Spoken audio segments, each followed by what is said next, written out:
This is WBRT Radio, as you heard, and it's a Tuesday. That means it's time for Around the County with Nelson County Judge Executive Tim Hutchins in studio with us today.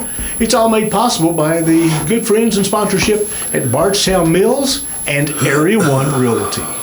We spin around in our chair. Let's see if we've got to turn on the right camera. Spin around in our chair and say good morning, Judge. Yeah, good morning, Ralph. Get the new year rolling here. We got pretty weather, actually. Pretty nice today. It's gonna warm up pretty good, so everything good. Everything, you bring the new year in right, and I think last week was the first meeting, wasn't it? First show of the year. Mm-hmm. I've gotten lazy in the last 3 or 4 or 5 weeks, and all these holidays and football games, and I got to get me an energy. Our energy drink. I got to get some energy, nights. Get me moving again. I'm got lazy here in the last 4 or 5 weeks, so I've got to get moving and get back in the game. We got a lot going on this year. There's a lot of projects going on, so that's kind of what's going on. 348-2222 is the number here you can call and or text 348-2222. And like Ross said, we want to thank Bardstown Mills and Area 1 Realty for sponsoring this show. And my cell phone is 502-249-0816 if you want to text me about anything. And basically today's open day. We can talk about everything. Starting next week, I'll have some more people coming on and trying to get some more stuff out in the community. Mm-hmm. Everybody might get tired of hearing me every week, same old, not the same old stuff, but eventually we got to get in some new ideas and new items, and so that's where we're at. We receive several emails each day from the Legislative Research Commission keeping us up to date on bills that have been filed. Now that they're in session, they're no longer pre-filed, they're actually filed. We keep, Senator Higdon, of course, already has one important bill filed, the one he really wants to go through, and I think he will. It has to do with driving and not being distracted, driving by a phone or any other type of device. And so I have a strong feeling that he will get that through. But the thing that reflected to the Nelson County, and all of our counties for that matter, is the fact that this is his last year serving, and he is chairman of the Transportation Committee on the Senate side, which has a lot to do with road funding and where they are ranked. And I know that there are a list that says this is our priority for these roads in Nelson County, whether they be improved, expanded, or in some cases added. Yeah, there's a sort of complicated. The old saying is you always try to get it in what they call the 6-year road plan. Okay, and you've heard that saying for many years, and so you try to get it in the 6-year road plan. And I go back to 150. I think I read the other day when I met with some engineers out of E-Town, actually, of the state last Friday, about some different projects that we're working on locally with the state. And of course, Senator Higdon and Candy Mastroni, our representative, will have a lot influence on that. And I think 150 that would got started on the far end about 2 years ago, maybe, going towards Springfield. Okay, south 150. So that project, and it's supposed to start moving dirt on this side going into Nelson County, I think, supposedly late 26. So that's been in the works for probably 12 to 15 years, I think he said, 2000, maybe 15 or so. So it's 10 years at least, and it's very complicated. You hear people say all the time that, they're talking about 245 right now. Well, by golly, why didn't they widen it in 4 lanes? When they built it 25, 30, 40 years, 74s when they 74 for 75 in that range, and it's easy to look back and say we could have, should have, and all that, but you got to have the traffic count and you got to have the money. That's the bottom line. And the funding, we talked about it before, is the gas tax, and Senator Higdon and I, we've talked about it, and at the end of the day, it's not enough money because of the cost is going up. And especially the last 4 or 5 years, things have flattened off. I was reading the inflation report this morning. So the inflation has actually stabilized and going down a little bit in the last, and I ain't saying go down, but it's flatlined at least. They're talking about predicting about 2.5 maybe coming up this next month. So that helps a whole lot when it comes to blacktop, because the oil and the crude oil and all the different stuff they use to make blacktop. But at the end of the day, your labor goes up every year, your insurance goes up every year, and your workman's comp, and so your fixed cost on everything is usually up. Mechanical equipment and all that is usually up higher. So going back to the road plan, like you said, there is what they changed the formula a little bit when you go to what you call the area development districts. Like ours is Lincoln Trail Area Development District out of E-Town. I think I'm right, there's 8 counties in it, Nelson being one of them, and they call what they got a shift. They work with the local engineers and the districts and the shift program, and you try to prioritize. They've already got let's say, when I got elected, they had a list that they started, right? Mm-hmm. Then you get the 6-year road plan, and then they work and meet, and we meet a lot. You try to prioritize, and this last meeting last year, when I worked with the other judges, and I'm not going to take full credit for it, but we worked and tried to get, I think, 6 of the projects in the top 6 in the area ad districts list. Nelson County's got 4 of the top 6, which is big. They use that number, and there's all kinds of data, studies they do, and look at the roads, the conditions, traffic counts, shoulders, and all these things. So I feel pretty good about where we're at, but at the end of the day, it's when you come to the session, which is going on now, and they've got to appropriate the money. And Senator Higdon being the chairman of that committee, hopefully that we'll get some more action going in this year. One thing we're working on is they call it a carve out. I met with Brad Bottoms is what I deal with at E-Town mainly, and we're trying to get the 245, what I call fast tracked. There's a portion of it that goes from Flagey Hospital past 509, and when you come out of 509 on 245 from St. Gregory's, you get all the subdivisions there.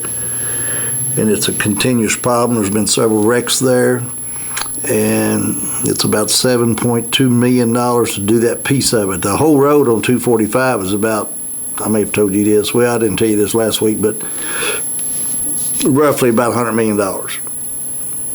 All the way to where 4 lanes at Bernheim. Yeah, then some of it's going to be a 2+1 through Bernheim, and it's going to be a 4-lane from Flagey down probably past almost to Bullock County. Then it becomes a 2+1, they call it, where you got turning lanes. And then now they're supposed to start on the other end from 65 up to Claremont.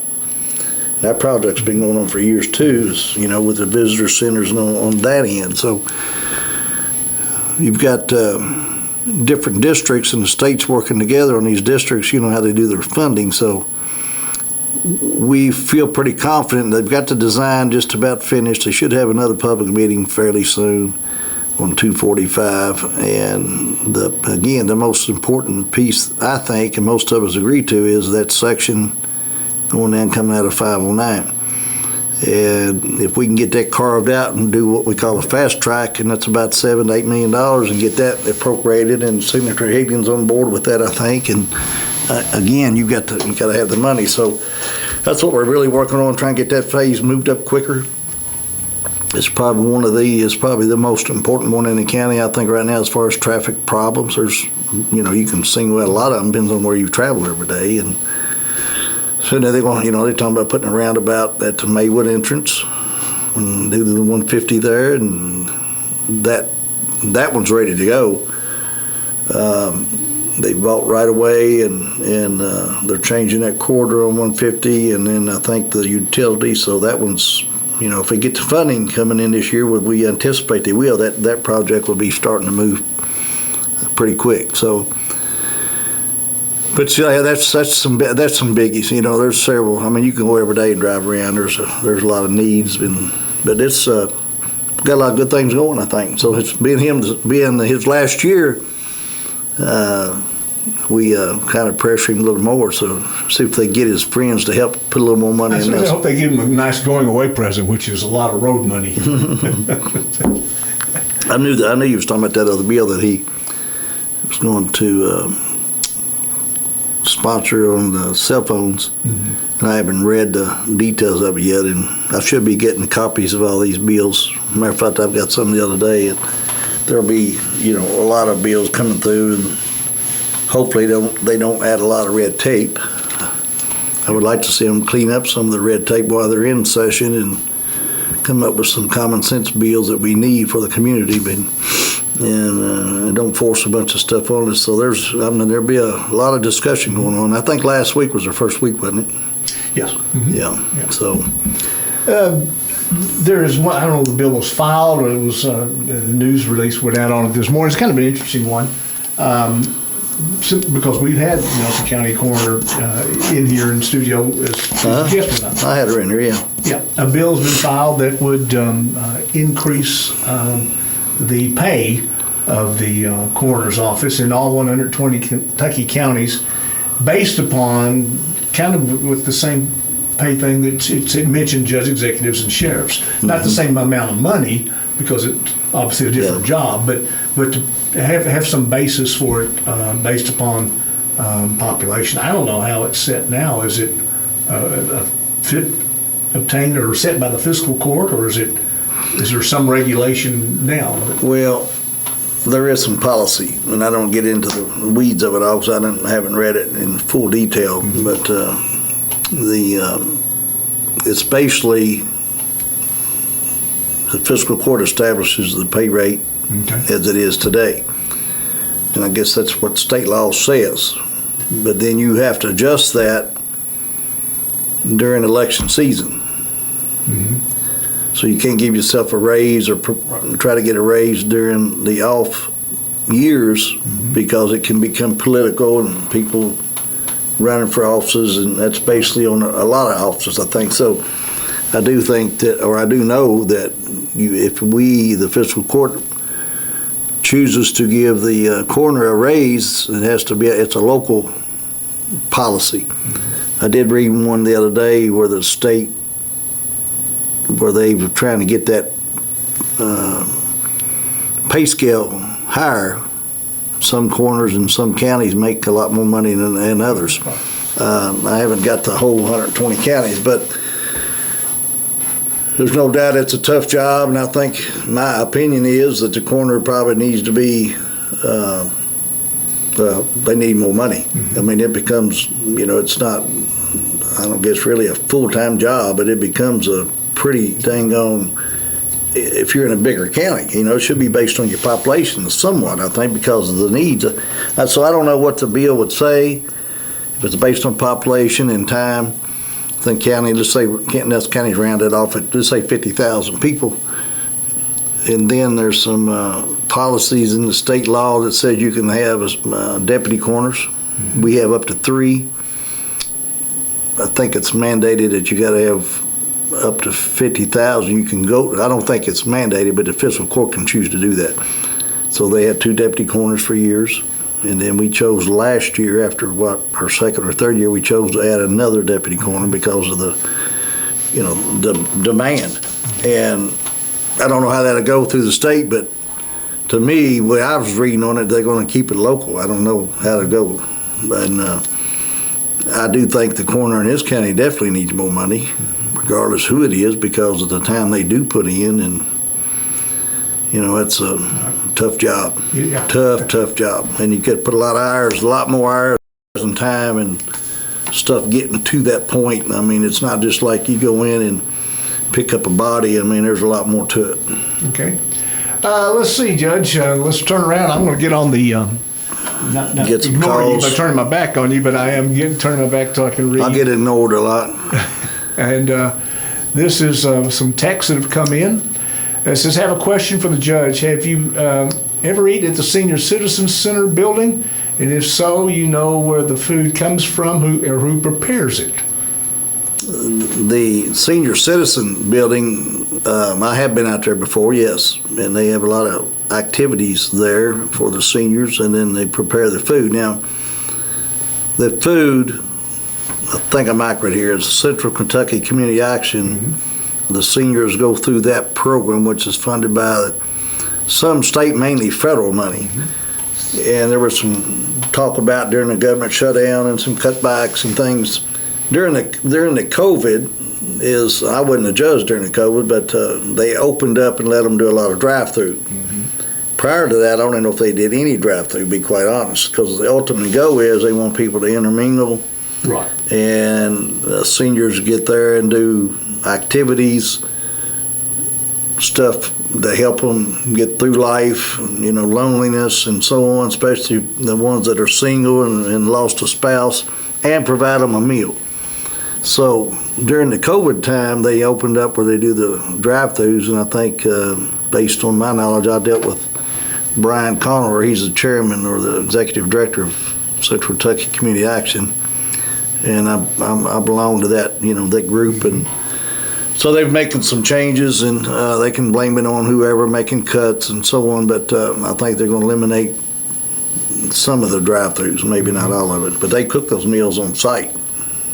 Now, there's different, like Marion County, Washington County, there's different formats of how they do it in different counties, but that's what it does out here. So that senior building that we had, but when I was a magistrate, we were working on that project, and they finished it after when I got out as a magistrate, and that's highly needed because mm-hmm. people didn't have a really place. I can't remember where the old one was at now, but that location and where it's at has turned out really good. It's a nice building, nice facility, got a lot of good parking, and owned by the county. The county owns the building, yes, and we provide that for the community, and then the Central Kentucky Community Action provides the funding for that. So I think it's a very good program. And let's go to number 2 on the list. Will the red light at 245 in Templin by the campground be eliminated and Templin closed in the future? This is the bypass. So when you stop at that red light on 245 and turn toward Templin, where it used to be Holt's Campground, where the campground is there now, the plan shows that definitely that light comes out, and that entrance right there will be closed. And if you're coming from the Bardstown way, Templin, which you got the new bypass, cuts it off right now, but if you're going that way, there will be a cul-de-sac put there. So you will not be able to go north that way. The people that live there will really be the only ones on that road traffic-wise. Okay. It won't be any more what you call through traffic. That's been the set of plans that was designed and done the last 4 or 5 years. So that definitely is going to happen.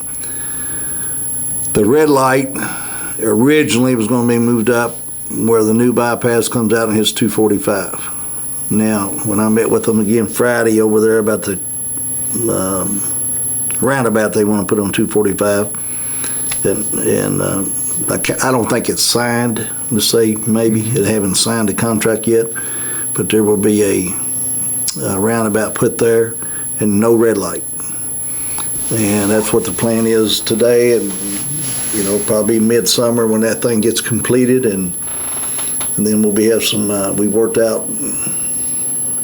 I worked with the engineers over there and the city of Bardstown, the mayor and myself, and we worked out a plan where we're going to put street lights for safety mm-hmm. at all these intersections, and there will be some at the new roundabout also. So, and the state's going to help us fund all that. So the safety-wise, now there'll be probably 3 or 4 months before they get all these street lights up, and that'll be really. And that road is. I've traveled it coming from. I live at Cox's Creek Inn, Samuel's Inn, coming in.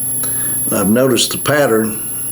People that's going through what they call the old Templin, right? Mm-hmm. And going toward the Boston Road. Now, if you go that way, you see more and more people using it, even if it come in on, let's say this end or whatever, this end of Bardstown be South Bardstown, right? When I come in and go even hit, if I'm going to New Haven, I'll hit that bypass come up. Instead of coming through town this way, I'll hit that end and come up, take a right, and hit New Haven Road. So I think when it gets completed out on 245, there's no doubt there's going to be a lot of people use that road. And I think it's going to be a lot more than what a lot of people anticipated personally. So it's going to be used a lot, and I think it'll free up a lot of hopefully the trucks pattern and keep the trucks from coming downtown is, I think, part of the ultimate goal too. So it's a lot of good things going on there. It just, that group, that company got into construction in a lot of bad weather and all the flooding we had last year and all the rain. So, but anyway, I want to talk about this playground equipment, Ralph, for a minute. Okay. Last year, I brought that up last week, and there was some of the social media that let the public know that we're going to put a nice set of playground equipment at the Boston Community Center area. I had a private citizen bought what I call the old house beside the community center that was in pretty bad shape, flooded out and everything. So we had a private citizen purchase that. I worked with them and got that done. Then the county went in and cleaned it up. And then we're going to work with, there's about 4 different, you got the community center, you got another owner that's got the barber shop. And then the county owns some land in there, then you got the fire department. And we've cleaned it up, what I call cleaned it up, just a bunch of stuff that's overgrown, trying to get the area looking nicer and neater. And we built the pavilion. Mm-hmm. And we're going to try to put some drains in and raise that grade up and have a parking in there. Then that's where we're going to put a playground equipment there. It'd be nice for that community down there, as well as Culver Dam Park. We did some work at Culver Dam Park last year, try to enhance it and get it cleaned up more and fix the water and electric and things. They have reunions and try to offer that to the public more, and we're going to put playground equipment there. So we've got about 140,000 worth of playground equipment, which is, they're expensive. That stuff's high. But the state, well, not the state, but we got a grant for pay half of it. So we're going to pay $68,000 out of the county, and then it's free money, what I call free money. So that's a big deal for those 2 ends. And then I'm working on my next round. I think I told you we're going to be working on Balltown, and then we're going to try to create another little park out there by Deanwatts Park and be a bigger playground out there just because of the need for it. So we're working really on these grants. We've got a lot more grants, and we got another grant through the jail last 2 weeks ago on some equipment. We got another grant at the dispatch center that we worked on. So Catherine, which is our finance director, finance and grant writer, and Brad Metcalf together with all the department heads, even the landfill. So we've got all those. I think we've got 12 of those. Recycling boxes, last year, bins. We applied for them, got $100,000 worth through a grant. So when I became judge, I actually campaigned on that. I said, there's a lot of grants there that we haven't utilized because you got to have the personnel to do it, mm-hmm. and you got to do a lot of homework. It takes a lot of time, and so we've been very successful in that. And plus working with the state on these bridge grants too, it's been good. So, and we're working on some more. I met with 4 federal grant writers last week. It's the second time.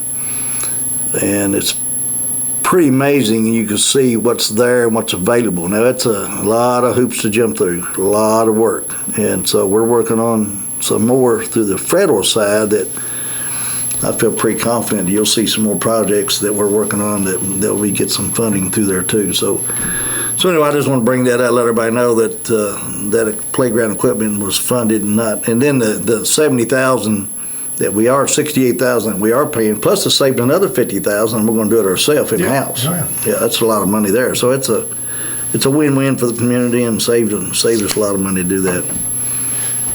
We are here on Around the County, brought to you by our friends at Bardstown Mills in Area 1. We'll be back with more right after this. As the weather turns cooler, it's time to get ready for winter. Bardstown Mills is ready to help. The shelves are stocked full of Muck, Rocky, and Lacrosse boots to keep your feet warm and dry. If you've never worn alpaca socks, this is your wake-up call to give them a try. Alpaca socks keep your feet at the perfect temperature no matter what the weather is outside. Pets are not left out either, with aisles of toys and treats for your fur babies. Get on down to Bardstown Mills and let us help you get winter ready. Bardstown Mills, corner of Highway 245 and Withrow Court.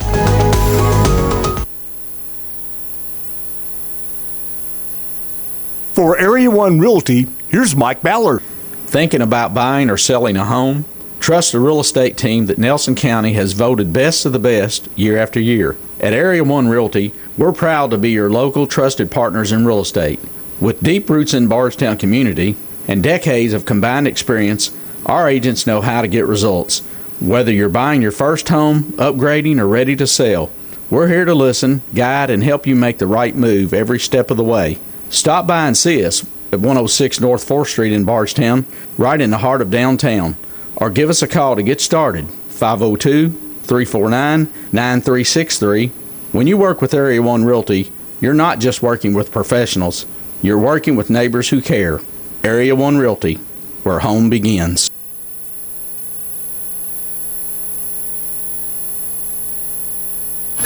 Around the County, brought to you by Area 1 Realty and Bardstown Mills. And thanks to them. We'll hear from them again before the show is over. Judge, I commented as you came in earlier today, I'm seeing lots of activity, and it's moving in type of activity I'm seeing, along with painters and other stuff, up at the old visitor center, or the new visitor center, we're about to call it. Yeah, I call it the old courthouse. Yeah. The old courthouse, like I say, we've done a lot of work since I've been there, and just doing some things as we went along, and now we're doing this major thing, mainly the heating and air and the ductwork and all that, but they're moving. We moved last week. Our teams moved in, I think all of the furniture, or 90% of the furniture upstairs, to get it all in. Now we got to get it all organized right. And because they're working on that terrazzo flooring downstairs, as a matter of fact, I just left over there today, and then they got to work on some of that upstairs, just the repairs. You know, that stuff's hard to repair. You can't hardly find anybody to do it.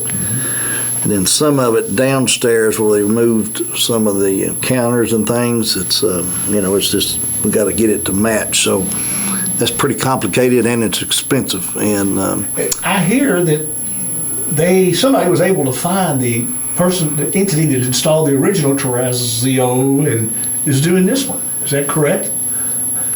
So now I can't answer that. Maybe, but I don't really know if it's the original one. I don't know about that one. Now, that was news to me. That's the first I heard that. That would go back. See if I was told incorrectly or correct. Well, that would go back a long time. Right. Well, hell, that goes back. Oh God, don't you? That would be back. They'd be older than you. So, they may. But I don't know. Be honest about it. But I know this company that's doing it. I forget the name of the company. We'd run it through the contractor, and the problem is, everything costs money, right? And I'm very, very picky. Let's just say, and OCD, I guess you would say. When I do things, I want to do it right. And I want to spend the money to do it right. So that's why you got to wait sometimes to do things. And as we go, sometimes you got to do it in phases or whatever. So we've come to this phase, and there's some things that we did some change orders, which I ran through the fiscal court probably about a month ago to make sure they're in tune with everything. And there's a few things internally that I just got to make a decision to do it, and I can't delay them. And so there's a few things here and there about paint and frames and some shadow boxes and just different things like that. But when we get and make a few adjustments, so we're getting close now without any more change orders. And see, what are we? January what is the day? 12. So they've got about another month. 13. To get everything finished, construction-wise. Yeah. And give us time to get everything moved back in. I think they'll probably get a little bit earlier than that. I think they're getting their targets right, but the terrazzo flooring and things like that. So we found another company, when you match that flooring up, age just does something to You know what I'm talking about? Age does something to people's skin yeah. and flooring and everything else. So it's got that, it's got the, I don't want to say the yellowish tint to it. Some of the terrazzo, it's in good shape. So we have to get a company to come in. Actually, you got to grind it down and sand it down and then finish it to match it all up. And I forget the number. It's pretty expensive, but we want to do it when we get done. Everything will be done, and hopefully it'll last another, many, many, many years. And there'll be a few things like when you buy a house, move in. There'll be a few little tweaks you've got to do, but overall, we're going to have most of the things done when they move in, and it'll be. There's one more thing I love to put a mural. I don't know how you say a mural. When you walk up those steps, you get that wall. Right. It's kind of plain and put some mirror, but I'd love to have a mural there. I'm trying to find somebody to do that kind of lays out the county of, all the corners and everything. So I haven't told nobody that yet. So let's see. Let's see if I can get that done. I got to maybe I have to find me a donor for that. Somebody can donate that. I don't know. That'd be a really pretty. You can put WOKH right on the top. Yeah. If they donate all that and advertise. So anyway, so we're moving closer, and it's it'll be nice when we get it done. And then, of course, of all things, you talk about money and cost. At the sheriff's office, they had the heat went out. I don't know if I told you that or not. So they sent me an email last week. Heat went out, and might have been a week. Yeah, it's about a week or so ago. It's just wore out. You can't repair everything. You got to replace. It's like my house. I had to finally replace my heat and air unit last year. I didn't want to do it. It'd been there, I think it's 20-some years. And this one here's $18,000, $15,000, $16,000. So I sent a text to Brad Spalding and told him, I said, tell the sheriff that they got to suffer through the winter like we did last year. we had all these electric heaters at the old courthouse that went out January the 3rd, coldest time of the year last year. I mean, it was cold. And but anyway, I've got it all approved, and we took the 3 quotes, and actually they're starting on it today. But again, there's another $15,000, $16,000 that you're not planning for. So everything costs a lot of money, Judge, we have a phone call awaiting us, and we'll get ourselves suited up, as they say. Okay. Caller, are you there? Can you hear us? Yes, I can. Judge, I want to thank you for putting that covered in out there on Patton Road. And one question to you there, are you aiming on putting a guardrail up to stop them running over it, off the sides of it? Patton Road, where they just put those pipes in? Yeah. They got to get, I have to see, I don't know if I can answer that directly about the guardrail, but I know we're trying to let it settle there. Right now, it's just got the dense grade on it. Is that correct? Yeah. Yes, sir. Yeah, and then we either let it settle down, we either going to get some base and put down, and but as far as guardrail, I don't know, but I would look into it, okay? Yeah, if somebody runs off in there, it's probably about a 5-foot drop on both sides of the road. So, of course, it's been that way ever since I moved over, ever since I built my house over here. So you got a tractor? I live over on Patton. Yeah, I live over on Patton Road. So you got a tractor, you can pull them out? No, sir, I don't. I'll check on that, okay? All right, thank you a lot. Yes, sir. Yeah, that was a wide cut there where we did that Patton Road, and that's a much needed. You try to do these safety things all over the county as you go, and time allows, and there's more traffic, traffic things. And that road was real narrow in that spot, so we had, we just always looking at things to improve countywide, and our team really watches that close. That was in Keith Metcalf's district, and Keith had been talking to Brad Spalding about it for some time, and so I approved it last, 2 or 3 weeks ago. We did it in-house, and it's just much needed. I know Keith and some of these gentlemen here, I forget his name, it's just a much needed project. So there's a lot of that going on countywide, just regular routine maintenance, it takes a lot. And from a safety standpoint, if it's 5 foot, he said 5 foot. Off each side, the guardrails would come in handy. There's a lot of 5 foot. I'm 6 foot, so I don't know. Depends on how fast you're driving. Yeah. But we winded out quite a bit, so it should be a lot safer. Well, it is. I know it's a lot safer than what it was beforehand. The county typically does not put up guardrails unless, I mean, we just don't have the funding to do guardrails, because you could drive around county roads all over the county, and there's a lot more that's worse than 5 foot, really, to be quite honest about it. Judge, a couple of other things off the text. This is, could you talk to the state to get a traffic light put out between 509 and Louisville Road towards Bardstown and Mount Washington? Well, the quick answer to that is the state, if whoever's listening here, Roth, you got Ryan, another call? Okay. Well, just to be direct, the state almost virtually impossible to put up red lights anymore. They're taking them out everywhere. Now, I know where they're talking about the intersection 509 Louisville Road, and I'm not saying it wouldn't be needed, but eventually I would say there'd probably be a roundabout out there is my guess one day. But will they put a red light out there? And I've talked to the state about a lot of places, 509 on 245, for example. They just will not put up red lights. They're trying to force us to put more roundabouts in, and the red lights, people T-bone, they fly through them, cause all these accidents, and they're just getting more injuries. All right, we're going back to the telephone. Good morning, caller. Can you hear us okay? Yes, Mr. Hutchins. Yes. I was talking to a friend of mine who was eating breakfast at a restaurant about Louisville is going to make mopeds and electric bikes get insured and tagged. Is that going to affect Nelson County any? Wait a minute. Let's get that. Say it one more time, please. Okay. In Jeffersonville, Louisville, they're talking about people who have mopeds and electric bikes. They're talking about having them tagged and have insurance on them. Is that going to mess with Nelson County any? It's the first I heard of it. I don't know if that's is that a state? You said Jeffersonville, which is in Indiana. Yeah, Indiana and Louisville also, because they've had several electric bikes run into cars, and some electric bikes run on 35, 40 mile an hour, and you hit a car, and it makes pretty good damage. And then it leaves the person who owns the car liable for getting everything fixed. Well, that's the first I heard of it, and I can't answer the question. But my first reaction without studying it too hard is I would not be in favor of putting where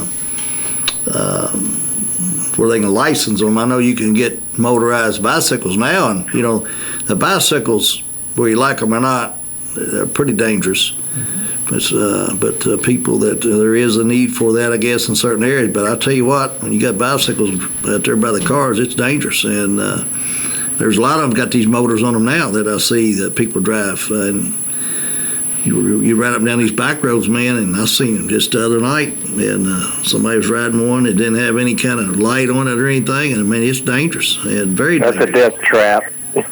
But I can't answer that question, sir. I don't know that. I haven't seen anything come to me about us trying to do anything in Nelson County. Now, I don't know what the state will do. We just follow that, try to follow that.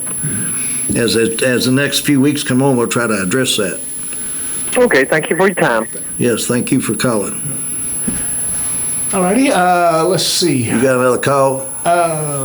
No. Get rid of these headphones. Okay.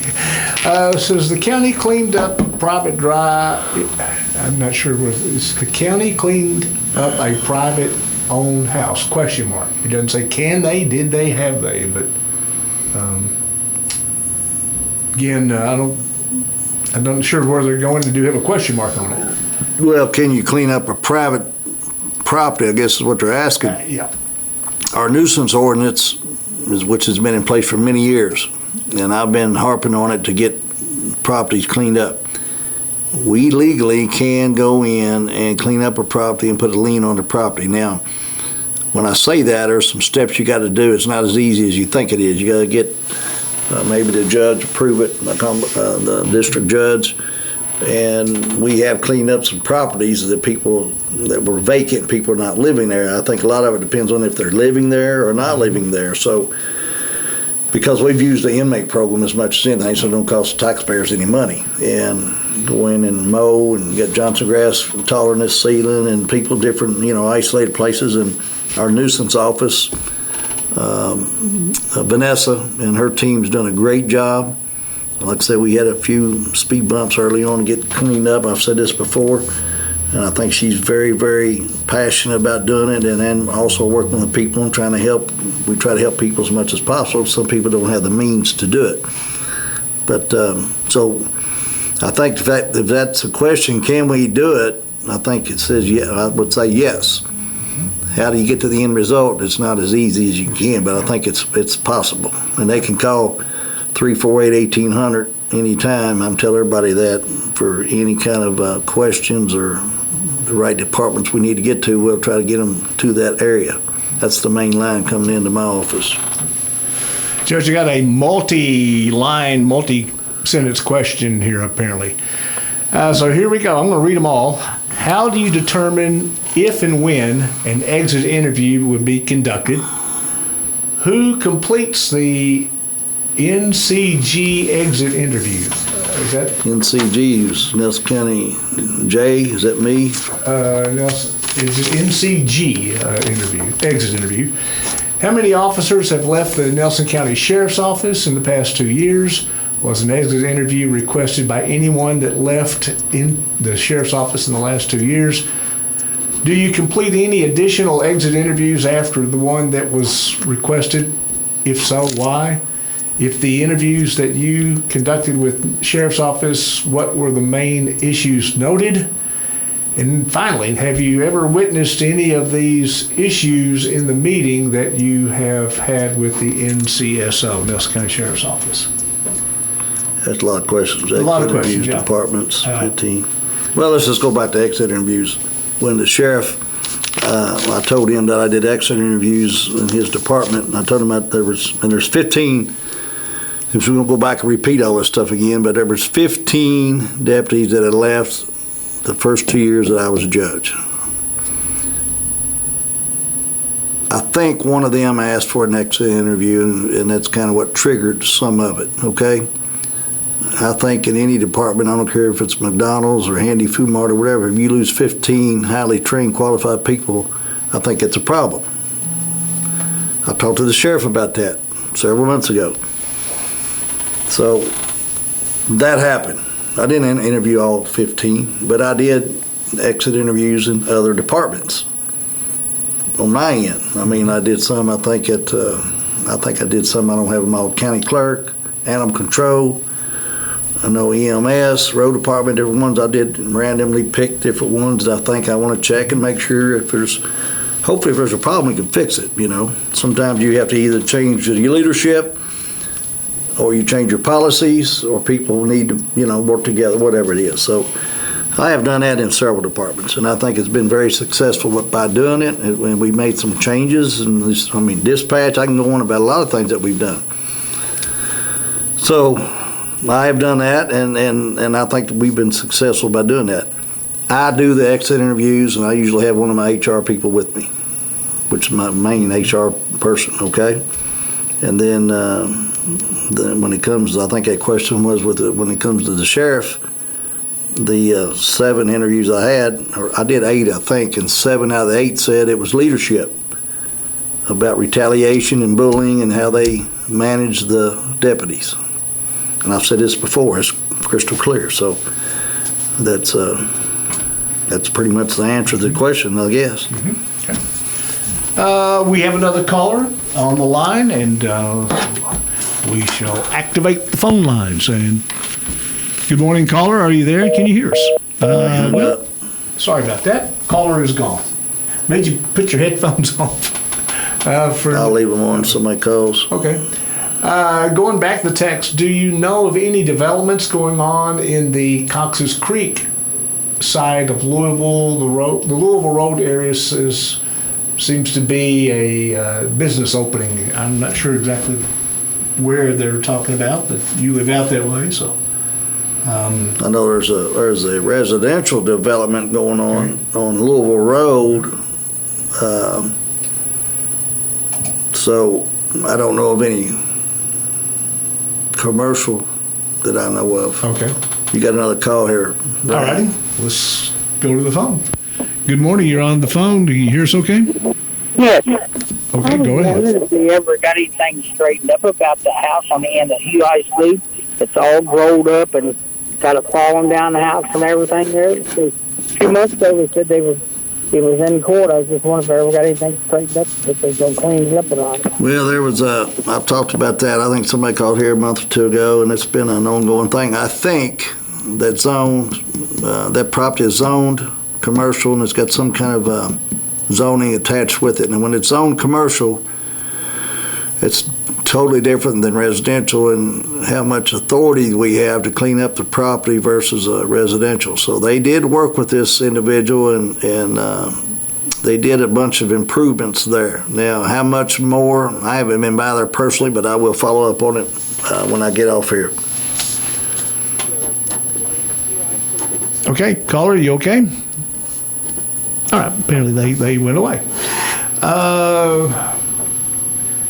So, Judge, now the next text is 10 lines on it, 10 questions on it. Okay. I shall proceed. Were the two Tahoes... Let me go back to that other thing on the departments. I mean, I did exit interviews with many departments, okay. and there's two other departments that I had to work with and get some things fixed. And actually, let me think about this. One department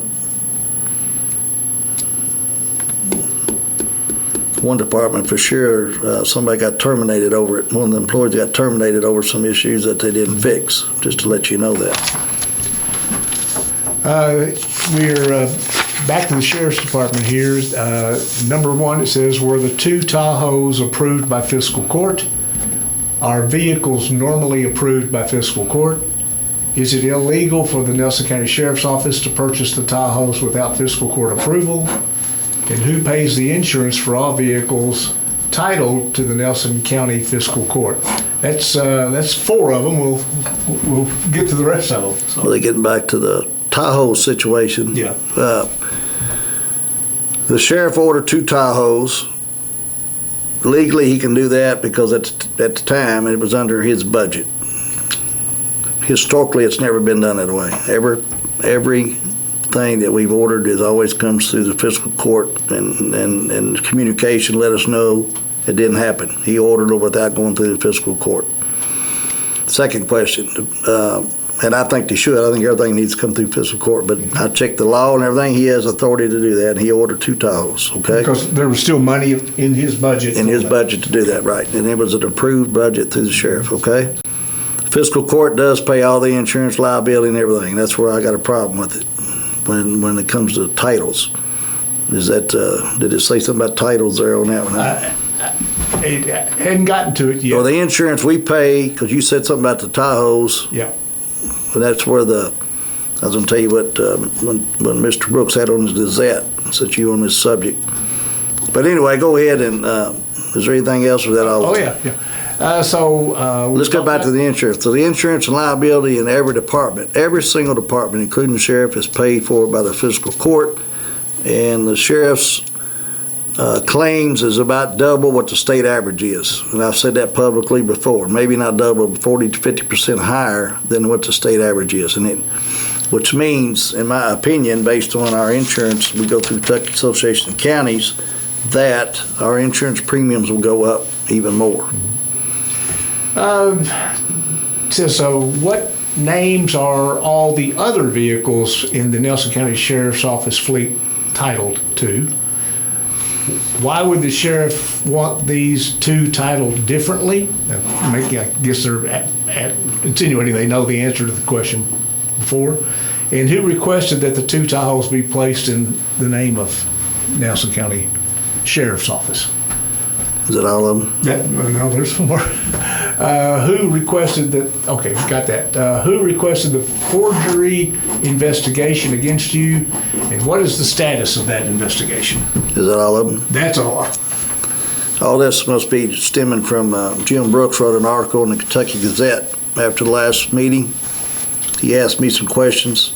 I brought it up on here the week before. Then Jim asked me some questions, and I think he talked to the sheriff that day. It was last Tuesday, right? So then Jim wrote a story on it last Thursday, probably Wednesday or Thursday, on the Gazette.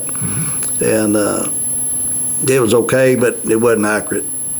Some of it wasn't accurate. I don't want to keep harping on Jim, but anyway, let's go back to the Tahoes. The titles, when I got them, they delivered them. Let's go back. It's confusing. Everything, I got a file folder about 8 inches thick, and we poured it. Every single piece of equipment that we could find, trucks, cars, sheriff's vehicles, equipment, period, is in Nelson County Fiscal Court's name. Since I've been there, Judge Watts was there, Mike Abel was there, everything. So that's one question. The titles on these 2 Tahoes that the sheriff ordered, he didn't know this. This is where it gets kind of hairy, but one of his deputies brought in a folder and said, give them to the judge. I was in the back office. My assistant said, here's 2 titles for 2 Tahoes. That's what you mean 2 Tahoes. We never approved them through the court, right? That's where it all started. So I'm not signing anything until I get clarification from the fiscal court. So I brought it up at the fiscal court meeting, and they had a lot of questions, and the magistrates didn't like it. But legally, and I checked with KCO, and I checked with some other insurance, some counties, you can put them in the sheriff's name. Okay? Well, I didn't even know they was in the sheriff's name. You can legally order them because it's in the budget on the state contract, okay? So that happened. Went back to the office, and my assistant said, well, you ready to sign these 2 titles? I said, yeah, I'll sign them because the fiscal court approved it now, and they understand it, and I'm fine with it. So I signed them. Didn't even look at the top, and didn't even know it. So my assistant, she was taking them to Jeanette to get them titled, right? The county clerk. And she seen it said Nelson County Sheriff, so she put a line through it. I did not direct her to do it like Jim said, but I'm not throwing her under the bus by no means, because everything we've got in the file is in Nelson County Fiscal Court's name. She did the job like she should have, and she put a line through it and wrote in Nelson County Fiscal Court. Because your signature was... My signature already on it, anyway. I signed it. Didn't even look at the top, because I was assuming it was in the Fiscal Court's name, didn't even think about it.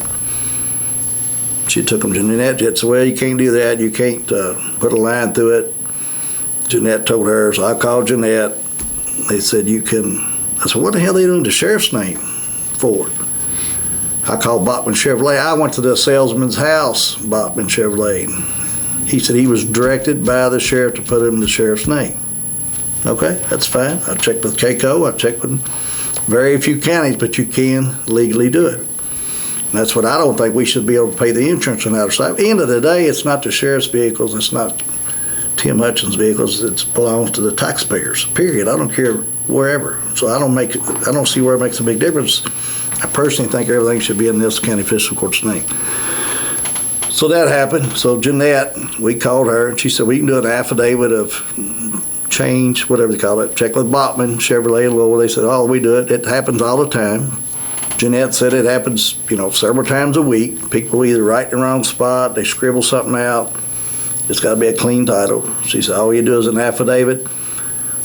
Jeanette told me that she called the sheriff, told him, and to this day, to my knowledge, he hasn't done a affidavit of change, which is simple. In fact, he called the state police, accused me of forgery. And Jim wrote that article in there, and it was inaccurate, and basically says that, I don't have the story in front of me, but it wasn't, and I don't want to throw Jim under the bus, but I know one thing for sure is every vehicle in that county is in that name. And if the sheriff wanted to sign them, and if he wanted them in the sheriff's name, I don't even know why he sent them down there to me in the first place. You know what I'm saying? Mm-hmm. So, if they're in his name, I'm not going to sign them. He should sign them. So as of today, I will get into that a little bit because of the social media and people accusing them, people being a crook or forgery and all that. Hey, everything I've done is above the law, and the state police has not called me at all. I think it's silly. You want to spend taxpayers' money to investigate something that all you got to do is do an affidavit of change to get it done. And that's what happened. So it's pretty clear. So I did not direct anybody to change the titles. They did it because everything's in the court's name, and that's the fact. So you had some other questions. Want to try to get them all? Judge, any information on the opening date for the Veterans Memorial Park? They're going to try to do it Memorial Day in May is what their goal is. Grand opening. They're waiting on some more granite came in discolored. I'm not sure exactly what they're talking about. This text says we have lost more at Nelson County Emergency Management Services in same amount of time. I don't think they're talking about number of employees, I guess. When it says lost more, it doesn't. I don't know what they're talking about. That's not accurate because you've got they're probably talking about dispatch maybe, and you got the EMS probably. But let me just, whoever this is be real clear. I've interviewed a lot of these people at different departments, and there's a big difference when you get people coming with the same question about the leadership and other departments and what the problem is. The biggest difference when it comes to dispatch, and because this came up a month or so ago, EMS and dispatch uses a lot of part-time employees, okay? And that's a common thing around the state. You got to have some part-time employees to do your fill-ins, and when they leave, I don't call that what I call a full-time. They're trying to compare. I'm assuming whoever this is trying to compare that to the 15 deputies that lost. So these are highly trained people that's been through the academy, career-minded jobs, and they've got their insurance, they got their retirement in place and everything. Big difference than when you got these part-time jobs. There's people going around and working multiple jobs. Because I'm working several. I've met one the other day that worked at a couple of other, or at least that's what one they do, other. because they're on 24-hour shifts in most cases, or 12-hour shifts, and they work different departments, different, and that's just part of that criteria that they do to make a living, and they make more money, and that's how they do it. So you can't compare. That's definitely not comparing apples to apples. Big difference, if that's what they're trying to insinuate. Okay. The countywide cleanup, somebody asked about the schedule, and in association with that, about the two passes that go to each Nelson County and for a free landfill visit. They should be battling those out as we speak anytime, and then you'd have to get on the schedule on the county site. I'll have it popped up about our route, and it starts at the end of February, I think, sometimes, and hopefully the weather cooperates. But I'm going to get back to this clarify this since somebody brought this up about that story that Jim put on there. Tim Hutchins did not direct anybody to change the titles, and so accusing me of forgery is just a flat-out lie. To be quite honest about it. I mean, it's silly. To be honest about it. And if I do something that I think is wrong, or if I make a mistake, I'm going to admit it. I mean, I'm not everybody makes a mistake. And I'm not going to throw any of my staff under the bus, but all you got to do is to change the affidavit of change based on Bachman Chevrolet and the county clerk, and it's a common thing that they do all the time where people write things in or change things out, and that happens. It's a common thing. That's all they got to do. And then, but instead of doing that, there's been talk about the judge, and I want to get that clear today too. Because on the social media, I'm tired about the infighting and infighting and infighting and infighting. And I told you this 67 point whatever KRS. I have a fiduciary duty to watch all funds coming in Nelson County and out of Nelson County, period. I'm the highest elected official in the county, is what they say. And the statute's real clear. I met with the Department of Local Governments in the state, and they said crystal clear. People that we appoint and whatever, we have to watch the money. And that's the county judge's job with the fiscal court.